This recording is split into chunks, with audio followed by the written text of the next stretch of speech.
ఈరోజు గోంగూర పచ్చడి చేస్తున్నాను. సో ఆయిల్ వేసేసాను, అందులో మెంతులు వేసాను, ఆవాలు అండ్ ఎండుమిర్చి అనమాట. ఇది కాసేపు అయితే ఫ్రై అవ్వాలి.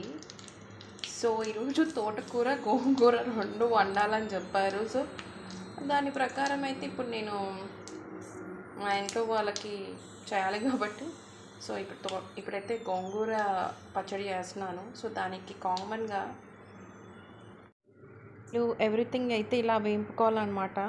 ఇంకొక కడాయిలోకి మనం ఆయిల్ వేసేసుకొని గోంగూరను అయితే ఫ్రై చేయాలి. చూసారు కదా, ఈ విధంగా అయితే ఫ్రై చేయాలన్నమాట. సో మంచిగా ఫ్రై అయిపోయి దగ్గరికి అయ్యాక అందులోనే నేను పచ్చిమిర్చి కూడా వేసాను కొన్ని. సో మనం గ్రైండ్ చేసుకోవాలి మిక్సీలోకి అయితే. ప్రస్తుతానికి అయితే ఇది బాగా వేగాక గ్రైండ్ చేసుకోవాలి. గ్రైండ్ చేసి పక్కన పెట్టుకోవాలన్నమాట. అందులో కొంచెం చింతపండు పులుసు కూడా వేసాను. సో నెక్స్ట్ తాలింపులోకి వచ్చినట్టయితే మినపప్పు, పచ్చిమిర్చి ఇవన్నీ వేయాలి. వేసి ఫస్ట్ కొన్ని పప్పు, ఇంకా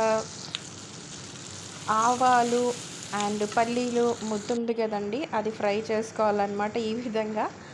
ఆ తర్వాత వెంటనే గోంగూరను అయితే వేసుకోవాలి. చూడండి ఎలా వేసుకోవాలో. తర్వాత అయితే ఆనియన్స్ అండ్ పచ్చి ఆనియన్స్ వేసుకొని దింపే